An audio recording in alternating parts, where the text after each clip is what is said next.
mandatory class in peace studies. I was woefully unsuccessful. And while I was failing in my campaign to change the world, Suleiman actually started doing that. His work came to the attention of Amnesty International, and he began what became his life's work in human rights advocacy. He founded an organization called Horn Watch that is the oldest and the most respected leading human rights organization in Somaliland, and it has been absolutely integral in bringing forward the stories that have become a part of the CJA cases. I first met Suleiman in 2004. When I went there, I was at a different law firm than the one I'm at now, but I have been working on the Somalia cases at both firms for over 10 years now. When I first went to Somaliland with Suleiman, he introduced me and told me the stories of the victims who were there. And I right away learned what is so critical about the men and women who do that job. He has the trust of these people to bring their stories forward. This is not a small thing to tell that story, when it is still something that puts your life in danger to talk about it. To be able to get these people to come forward with their stories is no small thing. And I watched Suleiman sit with a woman named Habiba, who had lost her husband, been killed in front of her. She'd been in prison for most of her life. And when I watched Suleiman walk up to her, her face lit up with a smile the size of Texas. And she sat down and told me her story. I watched Suleiman sit with a man named Bolaleh, who might be the bravest person I know, which given the work I've been doing for the last 10 years is not a small compliment. And I watched Suleiman sit with Bolaleh and help him understand that what I was trying to explain was that if we were going to take his story forward into a US court, he was not going to get to be anonymous. We're going to need to use your name. And this is a man who had survived when his brothers were bound and shot in front of him and had spent the whole rest of his life hiding. Because to be the guy who can tell that story is a dangerous thing in that part of the world. He'd lived his life in hiding and was now coming forward to tell his story. And it was Suleiman sitting next to him, explaining what this would mean, that made Bolaleh lean over to Suleiman and say, "Tell her, this is my story and I must tell it and she can use my name." That he can get people to have that confidence is such a unique and important and valuable skill set. It means that they trust him, but it is not the only part of the skill set. The capacity to engender that trust and to have the kind of compassion that reaches people that way is only half of the equation of being a really effective human rights advocate. The other half, as many of you will appreciate, is that ability to be forthright and uncompromising when it's required. And I have to tell you one very short story to illustrate that Suleiman also has those characteristics. I went back to Somaliland last year. I hadn't been in many years, I hadn't seen Suleiman in many years, and my life had taken some turns, as your life does. My job had become a little more desk-oriented, and I had a baby that I wasn't expecting in my mid-40s. And so when Suleiman saw me, I watched him greet Kathy and Nushin in front of me like the family members that they are to him. And then his eyes lighted upon me. He recognized me and yelled out, full of his exuberant joy, "Tara, you got fit!" And this tells me the two things work. And the first is that this work will humble you. If the bravery and the resilience of the human rights victims, like Joan Hara speaking, and the people that I have met in this work, if their bravery and resilience does not bring you to your knees, then the courage and selflessness of people like Suleiman will do so every day. That they come in and they do this and they do this and they do this until someone listens and until these people's stories are heard. I am so proud, and I don't speak just for me. I know I speak for Kathy and Nushin and Moira and Pamela and everyone who has worked with Suleiman over the years. I am so proud to have stood next to him in the fight that he took up as his life's work. And I am so proud to be able to award him tonight's Judith Lee Stronach Human Rights Award and to introduce my friend Suleiman to all of you.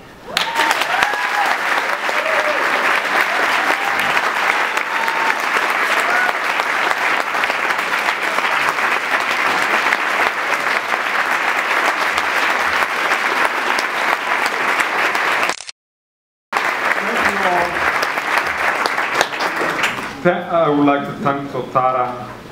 Thank you all for your warm welcome. It's emotional meeting, and my English is not very strong. Then there was still my memory is I'm remembering the talk is here in several persons who deliver emotional, for example, this family.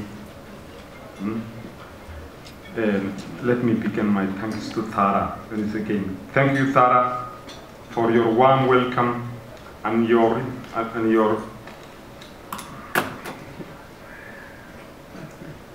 Thank you, Tara, for your warm welcome and your generous remarks. Thank you for ZGA for this prestigious award. I'm very proud to accept it. And thank you all of you for coming and for supporting this MQ important organization. Many of you have heard about the regime of Siad Barre, the former dictator and president of Somalia, and how victims and survivors have lived for more than 10 years without justice. I think you, good people, who are in front of me now, the reality of the world is village nowadays. Whatever affects one directly, affects all indirectly. The dictatorship of Siad Barre in Somalia did terrible things in its own people in 1980s until it collapsed in 1991. Hundreds of thousands of people were killed, massacred, tortured, displaced. Many suffered mental and psychological damage, and that has effects today. Where even in Somaliland, which at least has a stable government and security, we are still among the poorest countries in the world. Few policemen are disordered because of trauma they have witnessed and which they have been through, as we all know too well, in places where the world ignores. Where the world ignores mass atrocities, trauma and poverty, despair can take root, evil can take root too. In the last almost 3 decades, peace in Somaliland and Somalia, including me, but not only me, have been standing up for human rights. We worked with victims and survivors of this terrible region of Siad Barre, and with victims of violation that persists in its aftermath, especially including against minority and women. Sexual violence is a major problem. Closing of newspapers, jailing human rights defenders, lawyers and journalists exist. My organization, Horn of Africa Human Rights Watch Committee, better known widely as Horn Watch, has been at front foot in documenting through this time. Can you imagine what it is like to go without any notice, ignored by the world, when you have suffered terrible abuses for so many years? People need access to justice. What we lack in our homes and in our villages, in our country, in our region of Horn of Africa, in our even continent of Africa, what we lack is any kind of procedure or mechanism for victims to seek redress, to be recognized, to access justice. Even our international partners our friendly nations that take interest in Somalia, like the United States, they have shown no interest in helping us to seek justice. After nearly 3 decades, finally we found the Center for Justice and Accountability, an organization of dedicated lawyers who will risk their life, sacrifice their money and time, and put all that effort to reach our view of African country of Somalia and Somaliland. This was the first time someone took an interest to bring justice for many of the witnesses or survivors who come to me with the ZG attorneys or lawyers. It was wanted to listen to their story. In 3 decades, they had never heard that before. It was the first chance to say what happened, stories that may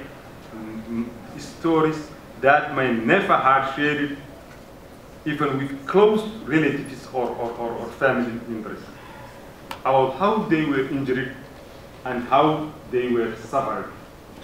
For human beings who don't get any kind of medicine, listening